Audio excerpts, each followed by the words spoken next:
5:34 on your Sunday afternoon. We'll be here till the top of the hour. Delighted to have you on board as we are in the midst of a brand new year. How about that? 2018. Stephen is...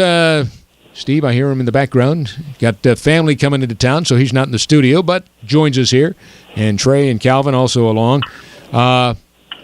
You're talking about your daughter. That's all we talk about in the breaks. Do you realize that? I know it. Just well, being you know what? That's the best. That's the best news of all. This is so great to see a dad that's so excited about being a dad. We need more dads in America like that. And it's right. You're right. It's funny because I see so many people, especially in my line of work, they have children and they really don't appreciate the ability to have children or to be there for them like they're supposed to be. And I relish it. I enjoy it. Even the tough parts. I tell you, my daughter can spit up on me and then 5 seconds later smile at me, and I'm just okay with it. And you can't do anything. She just looks at you and smiles, and you're like, really? Welcome to the world of being a dad. I know it. But it's one of those things. You'll remember that when they're a teenager and doing teenager stuff. Yeah, especially, Trey's got a boy. That's a little easier. I had one of each, and let me tell you, the girl is more of a challenge than the boy. Oh boy, I know that's what I'm told. Both great kids. I'm real proud of my kids, and they both turned out just great. But Calvin's going to be the most overprotective dad in the world.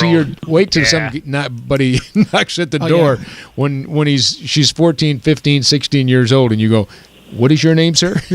There's a scene in the movie Bad Boys, and me and my buddies all talking about we're gonna do the Mike Lowry scene, and it's where the guy shows up to take the daughter out, and I mean they're doing stuff, and they got this kid scared to death, and because he's going out with his daughter, and it's just like we can't wait to recreate that. So it's funny. I would come over to your house to watch that. Just for sheer entertainment purposes. That's worth the price of admission, isn't it? I mean, we're going to do that for real. It's not. That's going to happen. You're about 14, 15 years away from that. Yeah. Hey, Calvin, I got news for you. That person's going to understand. Oh, wait a minute. Steve saying, what's that, Steve? No, I was going to say, they go out, Calvin, before you even know it. So just forget about all those old world things that Scott's telling you about. The shotgun thing. Gee, thanks. That's old world. I mean, these kids, they get together before you even know they're getting together. So they got so many different ways to communicate and that they didn't have. A buddy of mine the other day, his daughter had just gotten out of college back in May or June of last year, and he said he was having some people over for the holidays, 4th of July, and he went to get his all his booze out and take it outside. Half of them were empty and the other ones were full, but they were full of water. Wow. Yeah, you got to sniff that stuff. His daughter had a good time, so I guess they checked with her and she said, well, a couple of times. A couple of times, right? That's what you got to look forward to, Big Guy. I guess so. It's going to be, but you know what? I tell you, it's going to be a challenge for her because she has a dad that I see a lot of stuff that typically the average person they don't see because of what I do for them. Well, yeah, we've got to for those of you that might be first-time listeners, we've got to tell you that Calvin is an attorney, a criminal defense attorney. So I would imagine you do probably see a lot of things that we've never even heard of. I just pick up on little bitty things with people, even my clients, and some of the stuff that they do, and you'd be amazed at some of the things that I'm able to pick up from people, despite them not telling me. I can just tell. It's funny. So she's going to have a challenge in her hand. That's what makes you good at what you do. Yeah. Totally understand. How about you, Mr. Attorney, over there? Well, as the father of a teenager, my son just turned 14 yesterday. I got to say that he's getting to the point where there's stuff that I wasn't ready for yet. He's had a couple of girlfriends. So it doesn't bring back memories? It does, but it brings back memories, but he's a little bit more advanced, I think, than I was. I think he's doing at 14 what I was doing at like 15, 16. Welcome to the world of social media, huh? Yes. But kids don't go over to each other's houses anymore. Back in the day, all my friends lived on my street, and we'd walk over to each other's houses and hang out all day. And they don't do that, but they're on their phones all the time. Yeah, and it's funny. It makes me remember, like, there was a guy that wanted to date my sister, and he made the mistake of honking the horn. You don't do that. Like, my grandmother's old school. Like, you come to the door. you knock on the door, there'll be the honking of the horn. Yeah. Oh, and yeah. it's one of those things you got to do. But it's funny, we won't probably experience that as much as maybe some of our parents and grandparents did. How about you, Steve? Anything come to mind the old days? No. Nothing you want to share at any rate. Exactly. I got nothing here. Sorry. Well, I tell you what, you think back, you sure do learn from things that you did as a kid. But I was so boring, for Pete's sake. I didn't try beer till I was like 19, 20 years old. I just didn't. I don't know why. I was told not to drink beer, so I listened to what my parents told me not to do. Yeah, my parents listen to this show, both my mom and dad. So I admit nothing. I admit nothing.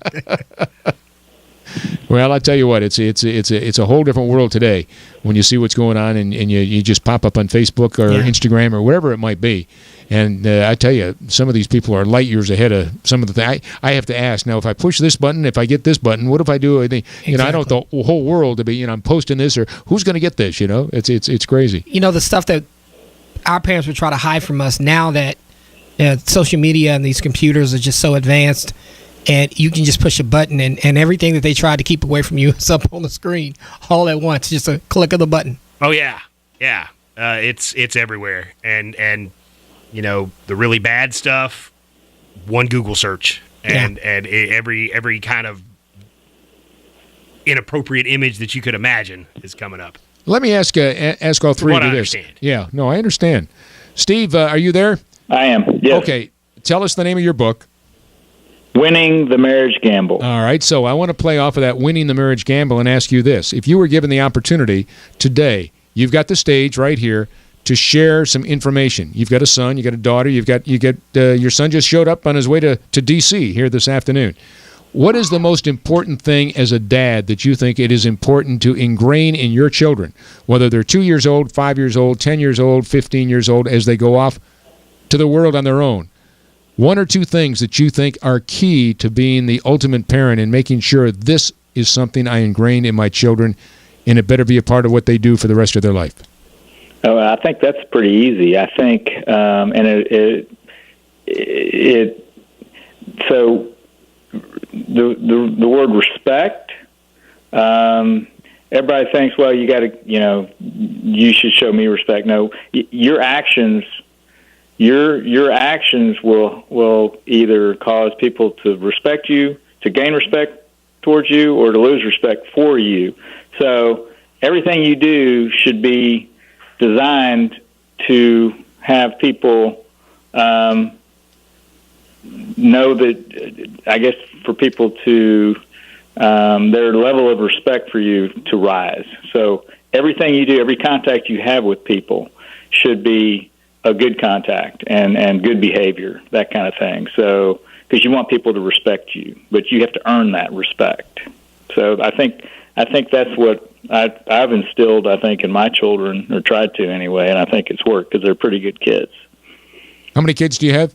2 boy-girl twins. They're 27. Oh, that's right. I forgot they were twins. That's right. Yeah. That's right. Yeah. All right.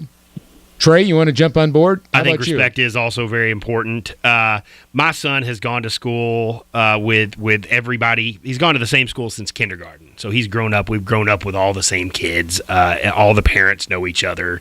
And I want to make my son a child that is worthy to date someone like Calvin's teenage daughter.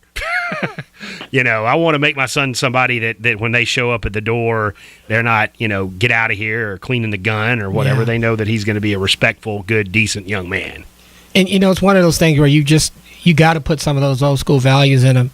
And I think that's what you want to do, because you want them to expect a certain level of respect coming from the person that either wants to talk to them, date them, or be around them. You got to have that. And I think in this world, with everything being so out there, social media, the computers, that you got to teach your children that if you don't, you have a problem later on. I got to tell you a funny story, really funny story. My kids were, I don't know, 10 or 9 or something, and we were on our way back. We were on an airplane on our way back from like Disney World, and this is the old days when they still served dinner meals on planes. And so my now ex-wife and I and my daughter were sitting on the one side where there were 3 seats, and my son was on the other side with the 2 seats, and this, I don't know, this college girl was sitting next to him, and she was kind of pretty. And so they served dinner, and he pulls out he pulls out his utensils, and he's using his knife and his fork. And it doesn't sound like an interesting story, but he never, honest to gosh, we didn't know that he knew how to use a knife and a fork. He'd never done it before. I mean, seriously, he always uses hands, chicken fingers or whatever. But he never uses utensils. And my wife and I were looking at him and just going, oh, my God, he's using a knife and a fork. So the point is, they learn things that you don't even know that they know. And another story is people would always tell us how polite he is. I mean, he'd always say yes, sir, or no, sir, to them when they're over at his house. Parents would tell us that, and we'd go, really? That's our son? We had no idea.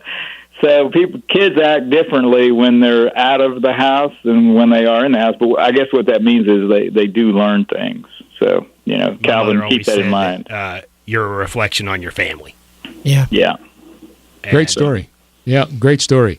I'd add a couple of other words in there because I think responsibility and respect equal the relationships that you're going to have in this world. And if you've got good responsibility and you're respectful, you're going to have the relationships that you want to be a part of. And I think also you certainly have to be transparent and trusting. You got to be truthful in what you're doing.